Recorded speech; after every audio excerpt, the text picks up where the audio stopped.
Hello and welcome back. What would you do if one day a sad little penguin showed up at your door? Join us as we follow a brave young boy on a journey across the sea, to the South Pole and back, in search of answers and maybe something even more important. So, get comfy, grab your favorite blanket, and let's begin.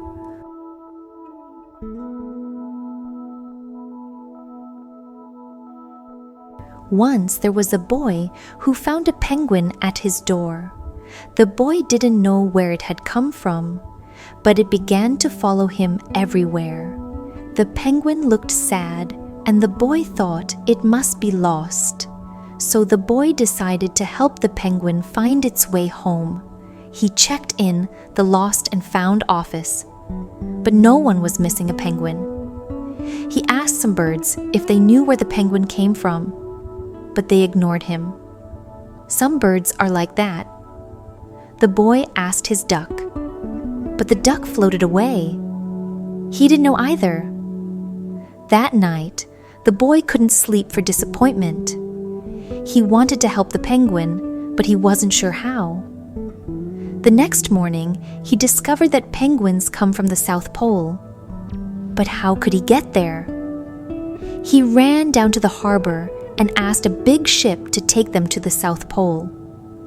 But his voice was much too small to be heard over the ship's horn. Together, the boy decided he and the penguin would row to the South Pole. So the boy took his rowboat out and tested it for size and strength. He told stories to the penguin to help pass the time. Then they packed everything they would need and pushed the rowboat out to sea. They rowed south for many days. And many nights. There was lots of time for stories, and the penguin listened to everyone, so the boy would always tell another.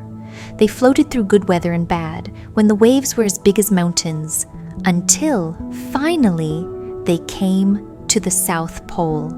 The boy was delighted, but the penguin said nothing. Suddenly, it looked sad again as the boy helped it out of the boat. "Welcome to the South Pole." Then the boy said goodbye.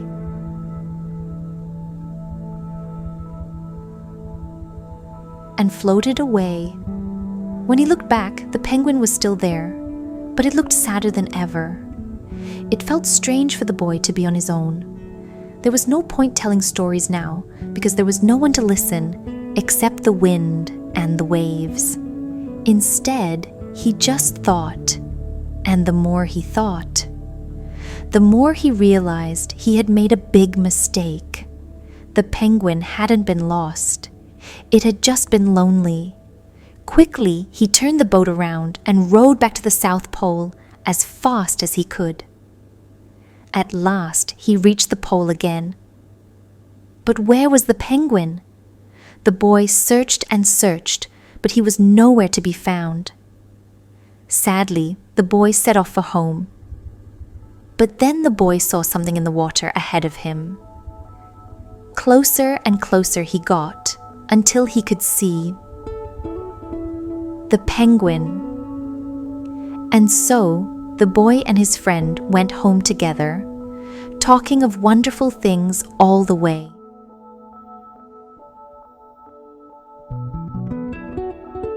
Thank you all for watching, and until next time.